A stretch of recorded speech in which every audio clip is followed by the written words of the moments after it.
సందీప్, గాయత్రి, మీరు వేరే ఇల్లు చూసుకుని వెళ్ళిపోండి. ఇక్కడ మీరు ఇబ్బందులు పడలేరు. మేము మీకు నచ్చినట్టు ఉండలేం. ఇద్దరూ ఉద్యోగాలు చేసుకుంటున్నారు. పర్వాలేదు, అఫోర్డ్ చేయగలరు అన్న ఖచ్చిత స్వరంతో చెప్పారు. ఇంతకీ ఈ మాటలు ఎవరు ఎవరికి చెప్పారు? కథ చివరి వరకు వింటే మీకే అర్థమవుతుంది. శ్రోతలకు నమస్కారం. కథాపుస్తకంకి స్వాగతం. ఈరోజు మనం శ్రీమతి ఓలేటి శశికళ గారు రాసిన ఈ తరంలోని ఒక జంట అనే కథను విందాం. ఈ కథను ఒక సామాజిక మాధ్యమం నుంచి సేకరించటం జరిగింది. ఇక కథలోకి వెళ్దాం. ఈ ముసలాయనికి ఎన్నిసార్లు చెప్పినా బుద్ధే లేదు. కారు మళ్ళీ ఇక్కడే పెట్టేశారు. ఇప్పుడు మనం వీధిలో పార్క్ చేయాలి చచ్చినట్టు అన్న గాయత్రి మాటలు అంతటి నిశ్శబ్దపు రాత్రిలో కటువుగా ధ్వనిస్తున్నాయి. సెన్స్లెస్ ఫెలో, గొణుకుతున్నట్టు అన్నాడు సందీప్. మరో 10 నిమిషాల్లో వీధి గేట్లు పెద్ద శబ్దంతో విసురుగా వేసి తాళం తెరుచుకుని ఇంట్లోకి అడుగుపెట్టిన వాళ్ళిద్దరూ హాల్లో కూర్చొని ఉన్న సునందను, చక్రవర్తిని చూసి గతుక్కుమన్నారు. రాత్రి 1 గంట అయ్యింది. ఇంకా నిద్రపోలేదా అత్తయ్యగారు అంటున్న ఆమెతో, గాయత్రి, నువ్వు సందీప్ ఫ్రెష్ అయ్యి కిందకి రండి. ఒక్క అరగంట చాలు, మాట్లాడాలి అంటూ శాంతంగా చెప్తున్న తల్లికేసి చూసి విసురుగా, ఇప్పుడేం కబుర్లు, సెన్స్ లేదా, రేపొద్దున చూద్దాం మేడమెట్లెక్కుతూ అంటున్న సందీప్తో కాస్త గట్టిగానే, అమ్మ చెప్తోందిగా, మాటలాపి వచ్చి కూర్చో అన్నారు చక్రవర్తిగారు ఆయన హీరింగ్ ఎయిడ్ సరిచేసుకుంటూ. ఇద్దరూ విసుగుమొహాలతో వచ్చి వారికెదురుగా సోఫాలో కూర్చున్నారు. సునంద 2 కవర్లు బల్లమీద నుంచి తీసి గాయత్రి చేతిలో పెట్టింది. ఏమిటివి అన్నట్టు భ్రుకుటి ముడిచి చూస్తున్న గాయత్రితో, ఒకటి 50,000 రూపాయల చెక్కు, మరొకటి 20,000 రూపాయలకి చెక్కు. గాయత్రి, మొదటిది మీ అమ్మవాళ్లు నీ పెళ్లికి మా బట్టలు, లాంఛనాలు మమ్మల్నే కొని తెచ్చుకోమని పంపిన డబ్బు. దాన్ని నువ్వు వాడుకున్నా, వాళ్లకి పంపినా నీ ఇష్టం. రెండోది వచ్చే నెల మీ పెళ్లి మొదటి యానివర్సరీ. మీ ఇద్దరూ బట్టలు కొనుక్కోండి అంటున్న తల్లి మాటలు ముగియకుండానే, హౌ జెనరస్ మమ్మీ, 20,000కి నా ట్రౌజర్స్ కూడా రావు. ఇంకా మేము గోవా ట్రిప్ ప్లాన్ చేసుకున్నాం. బిఫోర్ 1 వీక్ ఫ్రెండ్స్కి పార్టీ హోస్ట్ చేస్తున్నాను. నాకు కనీసం 5 lakhs కావాలి మంకుగా అడుగుతున్న సందీప్కి వత్తాసుగా, అత్తయ్యగారు, అంటే మా అమ్మ వాళ్ళు ముష్టి 50,000 ఇచ్చి చేతులు దులుపుకున్నారని ఎత్తి చెప్తున్నారా? ఇంత డబ్బుంది మీకు. ఇద్దరూ ఇప్పటికీ ఉద్యోగాలు వెలగబెడుతున్నారు. ఇంకా ఇంత ఆశేంటండి బాబు? మా అక్క అత్తారు దాని గృహప్రవేశానికి గులాబీ పూల తివాచీ మీద నడిపించారు. అదే కాకుండా మా బావగారు వాళ్ళమ్మని నోరెత్తనివ్వడు. సందీప్, నేను మీ ఇంటికొచ్చినప్పట్నుంచి మీ అమ్మ నన్ను ఎన్ని విధాల అవమానిస్తుందో నీకు తెలుసు. ఇప్పుడు నువ్వే చూస్తున్నావు. ఈమె పెద్ద స్కాలర్లాగా నా ఇంగ్లీషు సరిచేస్తుంది. నన్ను చూస్తేనే ఆవిడికి మొహంలోకి అసహనం పొడుచుకొచ్చేస్తుంది. మీ ఫాదర్ అయితే నాతో మాట్లాడనే మాట్లాడరు. మా అక్క మామగారైతే దాన్ని ప్రతి పండక్కి కారులో షాపింగ్కి తీసుకెళ్ళి ఎన్ని నగలు కొంటారో. ఛీ, ఒక్క కొడుకు అన్న మాటేగాని నీకు ఈ ఇంట్లో ఒక గౌరవమా, విలువా? నేనే నీ వలలో పడి ఈ దరిద్రపు పెళ్లి చేసుకున్నాను. ఓ ముద్దూ లేదు, ముచ్చటా లేదు, ఓ పెట్టుపోతలూ లేవు. పైగా ఇదిగో ఇలా సాధిస్తున్నారు నన్ను అంటూ కలగలుపు మాటలతో లేని కన్నీరు తెచ్చుకొని కళ్ళు నలిపేసుకుంటోంది గాయత్రి. షిట్ మమ్మీ, నువ్వింత మీనేంటి? అక్కకొకలాగా గాయత్రికొకలాగా. పబ్లో తాగొచ్చి మాట్లాడుతున్నట్టున్నారిద్దరూ.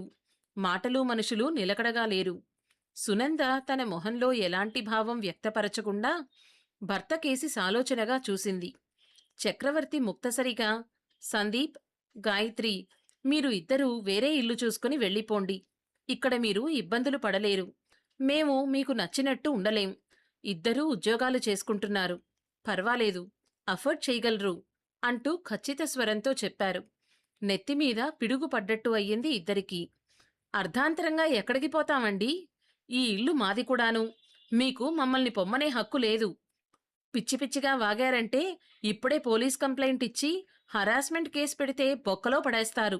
పెద్దంతరం చిన్నంతరం లేకుండా గట్టిగా నోటికొచ్చినట్టు అరుస్తూ మొహం వికృతంగా పెట్టుకున్న గాయత్రిని వారించింది సునంద. నిదానం గాయత్రి, నేను మీ అమ్మని కాదు నీ మాటలు కోపం పడడానికి. నీకు సందీప్ ఏం చెప్పాడో తెలీదు కాని ఈ ఇల్లు మా పూర్తి స్వార్జితంతో కట్టుకున్నదే. 5 ఏళ్ల నుండి ఉద్యోగం చేస్తూ కూడా సందీప్ నాకు కనీసం ఒక పట్టుచీర కొనలేదంటే నువ్వు నమ్ముతావా? వాడు చిన్నప్పట్నుండి స్వార్థపరుడు. వాళ్ళక్కను దాని పెళ్ళయ్యే వరకు హింసిస్తూనే ఉండేవాడు. దానికి ఏం కొన్నా గొడవే. వీడి బాధపడలేక అది మెడిసిన్ 3వ ఏటనే తన సీనియర్ని తిరుపతిలో ప్రేమ వివాహం చేసుకుని మా నుండి విడిపోయింది. ఈ ఇంట్లో నుంచి పూచిక పుల్ల తీసుకెళ్లలేదు. సందీప్కి తెలుసు ఆ విషయం. లక్షల్లో జీతమొస్తున్నా మేము ఈ విల్లా కొంటుంటే డబ్బు సరిపోకపోతే మా అల్లుడు సాయం చేశాడు కాని వీడు పైసా ఇవ్వలేదు. మేము అడగలేదనుకో అని ఆగింది సునంద. నువ్వడిగావా నన్ను? అడిగితే పడేసుండేవాణ్ణి విసురుగా అన్నాడు సందీప్. అవన్నీ అప్రస్తుతం సందీప్. నువ్వు గాయత్రి ఇక్కడ మాతో ఆనందంగా లేరు. జీవితమంతా గొడవలు పడే కన్నా ఇలా విడిపోయి బ్రతకడం మేలు. మేము కావాలనుకుంటే మీరు వస్తూ పోతూ ఉండొచ్చు అన్న సునంద మాటలకి, హో, రేపొద్దున మాకు పిల్లలు పుడితే ఆ బాధ్యతలు ఎక్కడ నెత్తిమీద పడుతుందో అని ముందే ప్లాన్ చేసి నాటకం మొదలెట్టారా? ముదినాపసానిలా చేతులు తిప్పుతూ అరుస్తున్న గాయత్రిని చూస్తే కంపరం కలిగింది సునందకి. ఆ అందమైన రూపం వెనకాల ఉన్న వికృతమైన అంతరంగం ఆమెను ఎప్పుడూ కలవరపెడుతూనే ఉంది. అదే అనుకో గాయత్రి, నీ మాటల్లోనే చెప్తాను విను. మేము ముసలాళ్ళం. మీ మామగారికి ఆస్మా. నీకు నిద్ర లేకుండా చేస్తోంది కదూ. ఆయన కాండ్రించి శ్లేష్మం బయటికి తీస్తుంటే నీకు తిన్నదంతా బయటికొస్తోంది. వంటామె రాస్కెల్. నీకు నచ్చినట్టు వండదు. పనామేమో బిచ్. నీ గది సర్దదు. అత్తగారికి డబ్బు పిచ్చి. ఇంటి పట్టున పడుండకుండా ఉద్యోగాలని ఊరమ్మట తిరుగుతుంది. ఇంగ్లీషులో మాట్లాడుతుంది. కంప్యూటర్ దగ్గరే పడుంటుంది. చెవిటి మామగారు గట్టిగా టీవీ పెడతాడు. గతిలేని వాళ్ళల్లా మీ వాళ్ల దగ్గర 50,000 తీసుకున్నారు. మీ ఆడబడుచు ఒక నంగనాచి. మనసులో విషయం పెట్టుకుని తీయగా మాట్లాడుతుంది. ఇలా నీ బుర్రంతా పాడు చేసుకుంటూ మేము వినాలని ఫోన్లో గట్టిగా మాట్లాడుతూ మీ అమ్మగారికి అక్కకి ఫోన్లు చేసుకుంటూ ఇదిగో ఏకంగా ఇప్పుడు పోలీస్ కంప్లైంట్ ఇచ్చేస్తానని ఎందుకమ్మా ఇవన్నీ? మాకు ఈ వయసులో ఈ ఒత్తిడులన్నీ అవసరమా? మా వయసుల బట్టి మా ఆరోగ్యాలు తిళ్ళు అలవాట్లు ఉంటాయి. అవి మీ ఆయనకి పడవు. మీ మామగారు పెద్ద సెంట్రల్ ఎక్సైజ్ కమిషనరు. 10 మంది గౌరవంతో సెల్యూట్లు కొట్టిన ఉద్యోగ జీవితం ఆయనది. ఈరోజు ఎవరో ఒక బయటమ్మాయొచ్చి ముసలాడు అంటూ పేర్లు పెడుతూ ఆయన దగ్గినా తుమ్మినా అసహ్యించుకుంటూ మాకవసరమా ఇవన్నీ? సందీప్కి మామూలుగానే ప్రేమాభిమానాలు తక్కువ. తన జరుగుబాటు తప్ప మా సమస్యలు వాడికి పట్టవు. ఇప్పుడు వాడిని మాతో మాట్లాడకుండా కూడా నియంత్రించి వాడిలో ఉన్న కాస్త మనిషిని కూడా పథకం ప్రకారం చంపుతున్నావు. మాకు ఎవ్వరూ వద్దు. కాస్త ప్రశాంతతతో మా జీవన సంధ్య గడిచిపోతే చాలు మాకు. బయట మీకు నచ్చినట్టు బతకండి. మేము తలదూర్చాం. ఎవరూ ఎవరికీ జవాబుదారులు కావక్కర్లేదు. దీర్ఘంగా నిశ్వసించి ముగించింది సునంద. ఆమె సంభాషణ సాగుతుండగానే ఒక తమాషా నయనావధానం సందీప్ గాయత్రిల మధ్య నడిచింది. ఒక మౌన భాష, కళ్ల మధ్య పయనించిన సందేశాలు ఈ తరం పిల్లల అఖండ మేధస్సుని, అవకాశవాదాన్ని సూచిస్తున్నాయి. సందీప్ దిగ్గున లేచొచ్చి తల్లి చెంత నేలమీద కూర్చొని ఆమె ఒడిలో తలపెట్టుకుని ఏడవసాగాడు. తన తల నిమురుతున్న తల్లిని చూస్తూ, అమ్మా, నువ్వు నాన్నగారు పరాయివాళ్లా నాకు? మీరిద్దరూ నా ప్రాణం. మిమ్మల్ని విడిచి నేనెక్కడికీ పోలేను. మీరు నాకెంత చేశారు? లక్షల్లో డొనేషన్లు కట్టి చదివించారు. మీ ప్రేమని అక్కతో పంచుకోలేనంత ప్రాణం అమ్మా నాకు నువ్వంటే. రేపే వెళ్ళి అక్క కాళ్లమీద పడతాను. నన్ను దూరంగా పొమ్మనకు.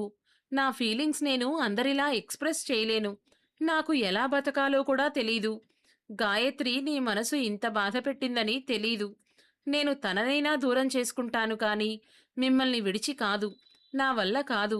నాన్నా, నువ్వైనా చెప్పు అని అతని శరీరంలో అధిక మోతాదులో చేరి ఉన్న ఆల్కహాల్ అతనికి ఉద్వేగంగా మాట్లాడడానికి సాయం చేస్తోంది. హఠాత్తుగా గాయత్రి హిస్టీరియా వచ్చిన దానిలా ఏడ్చుకుంటూ చక్రవర్తి గారి కాళ్లమీద పడిపోయింది. క్షమించండి మావయ్య అంటూ. అసలే సౌమ్యుడు, నెమ్మదస్తుడు అయిన ఆయన ఈ హఠాత్ పరిణామానికి బిత్తరపోయి, లేమ్మా, లేలే అంటూ భార్యకేసి చూస్తున్నారు. సునందకి నవ్వు ఏడుపు కలగాపులగమై పొలమారింది.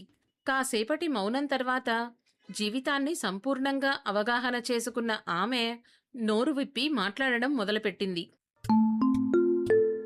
ఒకరోజు అమ్మా, నేను Gayatri made for each other, తననే పెళ్లి చేసుకుంటాను అని సందీప్ చెప్పినప్పుడు ఏదో అనుకున్నాను. కానీ మీరిద్దరూ అంతకన్నా ఎక్కువ. మేము నిర్ణయించుకున్నాం గాయత్రి. ఈ వయసులో ఈ గొడవలు మాటలు పడే ఓపిక మాకు లేదు. మా ఆఖరి క్వార్టర్ ఆఫ్ లైఫ్ మేము ప్రశాంతంగా ఆధ్యాత్మికంగా బతకాలని నిర్ణయించుకున్నాం. మా కూతురు కూడా మాకు ఏ బాధ్యతలు ఇవ్వకుండా ఆమె ఏర్పాటు చేసుకుంది. మీరిద్దరూ ఉద్యోగస్తులు, సంపాదించుకుంటున్నారు, సులువుగా బ్రతకగలరు. సందీప్కి సేవింగ్స్ ఉన్నాయి. సో మీరు మీ యానివర్సరీ తర్వాత వేరే ఇంటికి మూవ్ అయిపోతే మాకు రిలీఫ్ అని చెప్పింది సునంద. ఇదంతా మా అమ్మ మప్పిన మాటల వలన వచ్చిన గొడవండి అత్తయ్య గారు. మా అమ్మతో అక్కతో కంప్లీట్గా కట్ చేసేస్తాను. మళ్ళీ ఫోన్లు చేస్తే చెప్పు పెట్టి కొట్టండి నన్ను అంటూ కళ్ళనీళ్లు లేకుండానే వెక్కుతూ అంది గాయత్రి. మళ్ళీ నవ్వొచ్చింది సునందకి. గాయత్రి, నువ్వు పదే పదే మేము లాంఛనాలు తీసుకున్నామని దెప్పుతుంటే నేను మీ అమ్మగారికి ఫోన్ చేశాను. వాళ్ళిచ్చిన 50,000 పంపేస్తున్నాను అని చెప్పాను. ఆవిడ ఏమన్నారో తెలుసా? నిజానికి నీ పెళ్లిలో నగలని, బట్టలని, సంగీత్లని నువ్వే పేచీ పెట్టి లక్షలు ఖర్చు పెట్టించావు అని. నిజానికి 50,000కి సందీప్కి సూట్ కూడా రాదని, మేము చాలా ఉత్తములని చెప్పారావిడ. మోరోవర్, మీ అక్క అత్తగారి గురించి ఆవిడ వేరేగా చెప్పారే. ఇప్పటికీ పుట్టింటి నుండి దోచుకు తెమ్మనమని ఆ పిల్లను నానాయాతనా పెడతారటగా. ఆవిడ మీ ఇద్దరి మనస్తత్వాల గురించి చెప్తూ ఎంత బాధపడ్డారో. ఎందుకమ్మా పాపం మీ అమ్మగారిని చెడు చేస్తావు? అందుకే వెళ్ళిపోండి. బయట ప్రపంచం మీకు తెలియాలి. నిజమైన జీవితం ఏమిటో తెలుస్తుంది అంది సునంద. దిగ్గున లేచింది గాయత్రి. కాలితో బలంగా గాజు టీపాయిని తన్నింది. కోపంగా మహంకాళిలా ఉంది. సందీప్ను వాళ్ళమ్మ ఒళ్ళోనుంచి ఒక్క లాగు లాగింది. థూ, నీ వెధవ మాటలు నమ్మి ఈ ముష్టి పెళ్లి చేసుకున్నాను. రేపే పోదాం బయటికి. ఈ ముసలాళ్ళకి ఈ వయసులో ప్రైవసీ కావాలట. సిగ్గు లేకపోతే సరి. నా వెనకాల ఫోన్లు కొట్టి గూఢచార్యం చేస్తోంది మీ అమ్మ అంటూ అరుస్తూ పెద్ద పెద్ద అంగలేసుకుంటూ మెట్లెక్కుతున్న పెళ్ళాన్ని చూసి సందీప్కే భయమేసింది. ఈ అమ్మాయితో బయటికెళ్ళి బ్రతికి బట్టకట్టగలనా అననుకున్నాడు. చక్రవర్తి గారు చెవి మిషన్ తీసేశారు కనుక బ్రతికిపోయారు. లేకపోతే పైనుండి వినిపిస్తున్న ఆ అరుపులకు, ఆ భాషకు సిగ్గుతో స్థాణువైపోయేవారు. సునంద ఒక లెక్చరర్గా, సంఘసేవికగా గాయత్రిలాంటి ఎందరో ముదుర్లను, సందీప్ లాంటి అవకాశవాదుల్ని చూసింది. వీళ్ళు మొక్కలు కాదు, మానులు కాదు వంచటానికి, కలుపులు, చీడలా కుటుంబ వ్యవస్థను అస్తవ్యస్తం చేస్తున్నారు. మంచి బాంధవ్యాలను చెండాడుకుంటున్నారు. వీళ్లను దూరం పెట్టడమే క్షేమం. కాలమే పాఠాలు నేర్పుతుంది. నేర్చుకుంటే బాగుపడతారు, కాదంటే వీళ్ల కర్మ అనుకుంటూ భారంగా లేచింది సునంద కొత్త ఉదయానికి తలుపులు తెరుస్తూ. సమాప్తం. ఇదండి కథ. ఈ తరం జంట అపరిచితుడు సినిమాలో విక్రమ్లాగా చాలా నాటకాలే వేశారు తల్లిదండ్రులని నమ్మించటానికి. కానీ వాళ్ల అనుభవాల ముందు వీళ్లవి కుప్పిగంతులే అయ్యాయి. ఇంత స్థితప్రజ్ఞతతో, ఇంత గంభీరంగా వాళ్ల నిర్ణయాన్ని తెలియచెప్పగలిగారు అంటే ఆర్థిక భరోసా ఉంది కాబట్టి. కనుక మీరందరూ కూడా మీ జీవన చరమాంకంలో మీకోసం కొంత డబ్బుని దాచిపెట్టుకోవడం మర్చిపోకండి. ఎన్ని అవసరాలొచ్చినా మీరు వాడుకునేదానికి మాత్రమే ఉపయోగించండి. ఈ కథ మీకు నచ్చితే లైక్ చేయండి, షేర్ చేయండి. మరిన్ని సందేశాత్మక, సామాజిక, వినోదాత్మక విలువలతో కూడిన కథలు వినాలి అనుకుంటే ఇప్పుడే కథాపుస్తకం ఛానల్ని సబ్స్క్రైబ్ చేసుకోండి. ధన్యవాదాలు.